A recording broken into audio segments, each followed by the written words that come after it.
हे स्वामिनाथ करुणाकर दीनबन्धो श्रीपार्वतीश मुखपङ्कज पद्मबन्धो श्रीशादिदेवगणपूजितपादपद्मा वल्लीशनाथ मम देहि करावलम्बम् देवादिदेवसुत देवगणादिनाथ देवेन्द्रवन्द्य मृदुपङ्कज मञ्जुपाद देवार्षि नारद मुनीन्द्र सुगीतकीर्ते वल्लीशनाथ मम देहि करावलम्बम्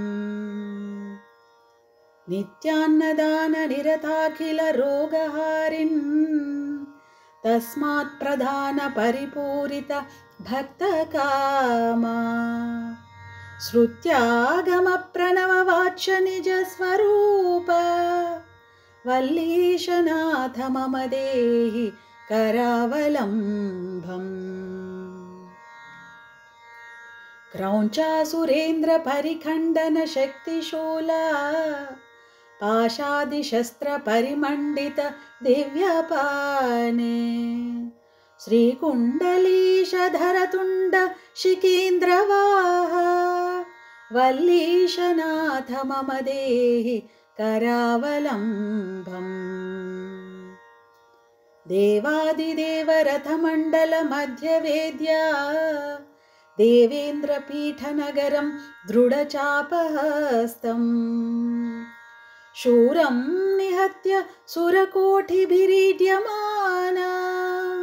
वल्लीशनाथ मम देहि करावलम्बम्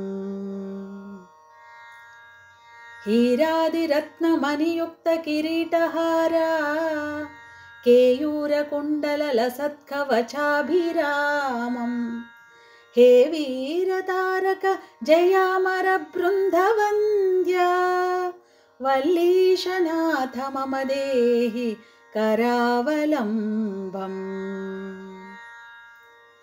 पञ्चाक्षरादिमनुमन्त्रित गाङ्गतोयै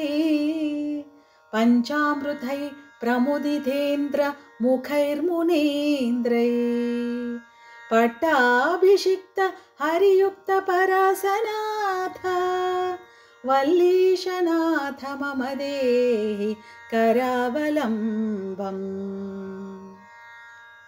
श्रीकार्तिकेय करुणामृतपूर्ण दृष्ट्या कामादिरोग कलुषीकृत दुष्टचित्तम् सिक्त्वा तु मामवकलाधर कान्तिकान्त्या वल्लीशनाथ मम देहि करावलम्बम् सुब्रह्मण्याष्टकं पुण्यं ये पठन्ति द्विजोत्तमाः ते सर्वे मुक्तिमायन्ति सुब्रह्मण्यप्रसादतः सुब्रह्मण्याष्टकमिदं प्रातरुत्थाय यः पठेत्